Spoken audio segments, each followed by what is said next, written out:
And so we are ready, and we are going to be joining them shortly. The swearing in, what happens next? So many people, even supporters, have been asking what happens next after the swearing in ceremony at Uhuru Park. Let them hold their horses. They will be told after the swearing in. They will make an announcement as to what will happen going forward.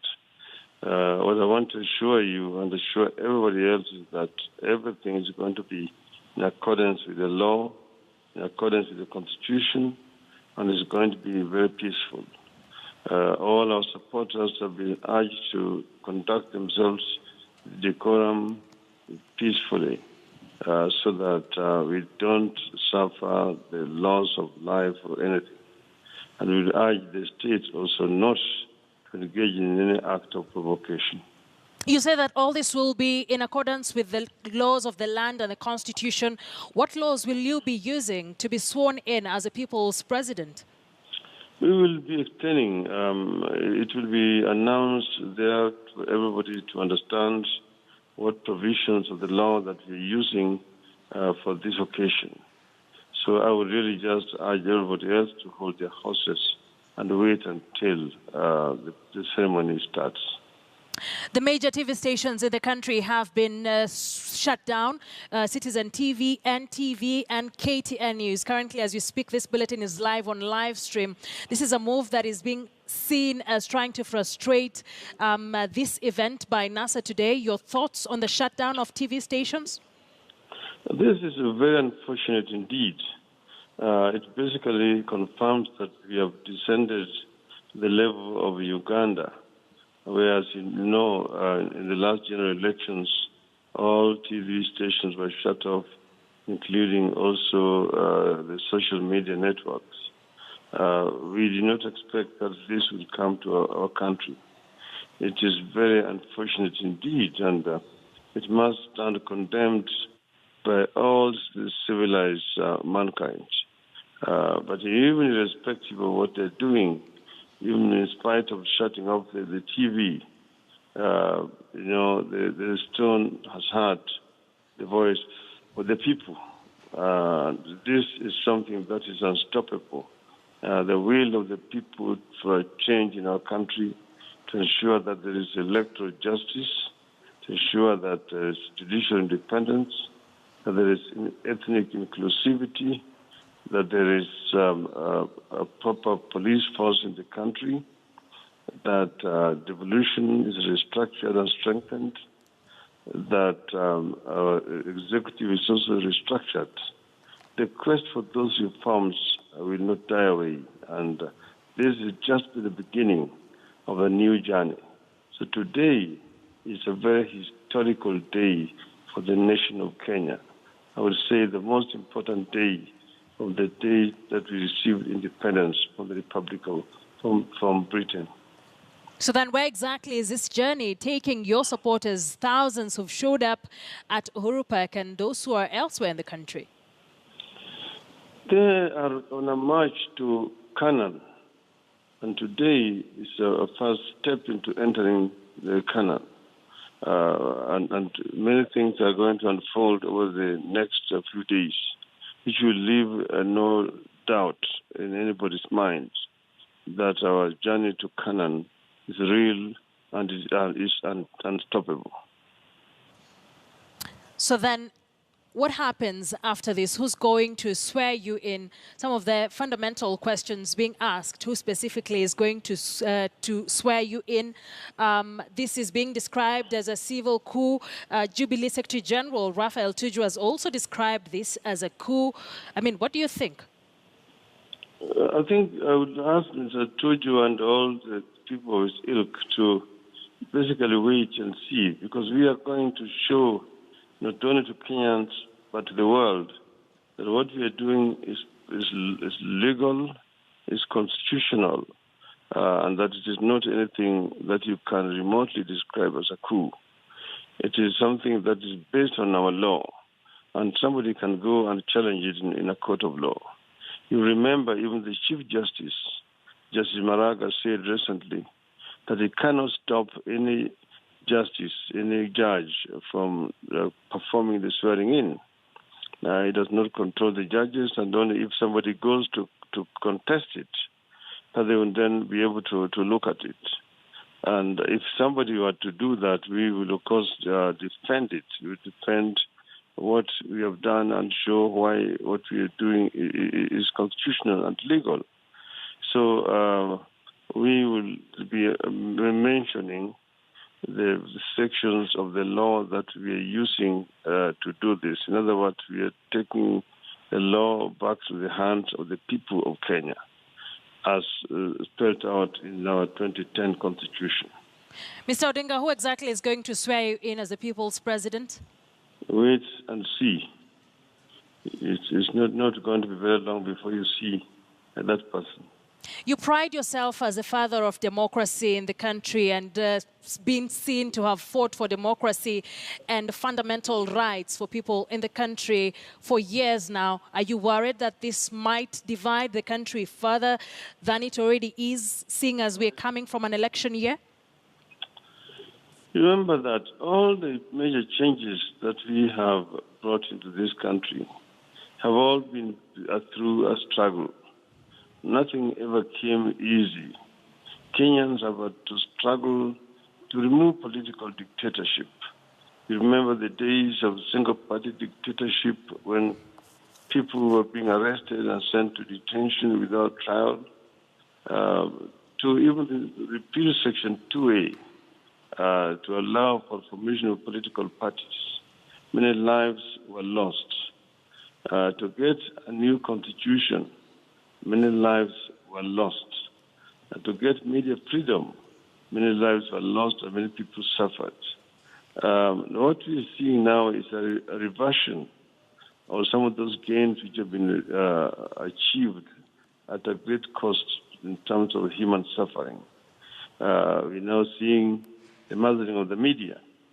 Today is the typical example of a rogue state.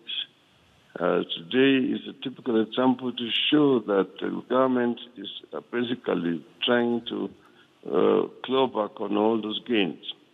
You've seen the president appointing police officers into positions. That is against the current constitution. You've seen the president removing the director of public prosecutions and appointing him as an inconsequential minister. All these. So we are seeing the return of an authoritarian imperial presidency in our country, the rule by fiat. And this is what must be resisted. We are seeing exclusion. We look at even the cabinet, which Uhuru is trying to purportedly appointing. It does not reflect the face of Kenya.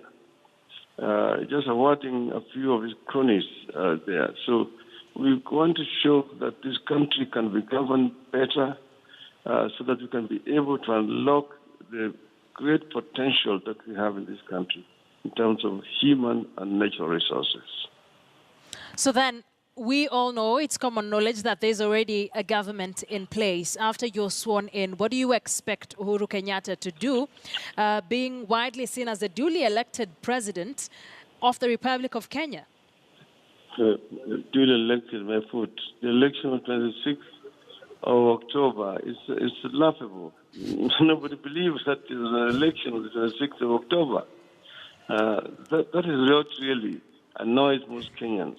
If somebody jumps up there and now says, there's a government that is duly elected legally on the 26th of October, recognized by the Supreme Court, and so on and so forth, that is really rubbish. Kenyans know better. So we have said that we are open to dialogue. We are ready to talk in order to deal with the crisis. So anybody to pretend that there's a crisis in this country, that person does not live on planet Earth. There is a crisis, but wherever there's a crisis, there's also a silver lining. That is an opportunity that can be used to resolve this crisis. We don't recognize that election of October 26th because more than 80% of Kenyans did not participate in it.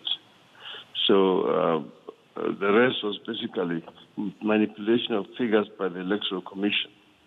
So we have an illegitimate government which is pretending to be in power. But we must have a government that enjoys the confidence of the people of Kenya. That is when this country can move forward. Speaking about moving forward, what is the space for the country to move forward? What are the options? Do you think there's still hope for moving it forward from what you term as a moralless, for lack of a better word, country and government currently? Yes, I mentioned that wherever there is a crisis, there's also an opportunity. We can actually make use of this opportunity in order to bring the country together. This is what we intend to do as a people's government immediately from today going forward. We are going to take actions which are aimed at bringing reforms which will then bring this country together. So we will be showing a way forward today. What, in our view, is what must be done for us to get a united country that brings all the communities of this country together. The Jubilee government is an elitist government that divides this country. It rewards basically cronies, failures and political rejects. It denies our children from realizing their potential. It basically has mismanaged the economy. You've seen how the cost of living has gone up. You've seen how the promise of free secondary education has come to naught, just like that of the computers, free computers. You've seen right now how the teachers have been mistreated. You've seen what they have done in terms of increasing the public debts so that each and every Kenyan today has a debt of over 100,000 shillings. Okay. Yeah, so Jubilee basically is a phase of mismanagement of the economy. All right. This is what we want to change. Mr. Odinga, we understand that your security and those of other principals have been withdrawn. Could you confirm this? I don't have security from the government. They withdrew my security a long time ago, and they will not restored them back. Given the goings-on in the country, do you feel vulnerable? Certainly, but I am secure among the people. The people are my security. If the people are the ones who actually provide protection for me, if somebody wants to harm me physically, it will be an act of futility. Because we are on a march, and if you don't want me to, if you want to interfere with me, our people will march on even without me. So it's not about me as an individual. I just represent and I'm a symbol of a movement of our people towards a destination. Thank you.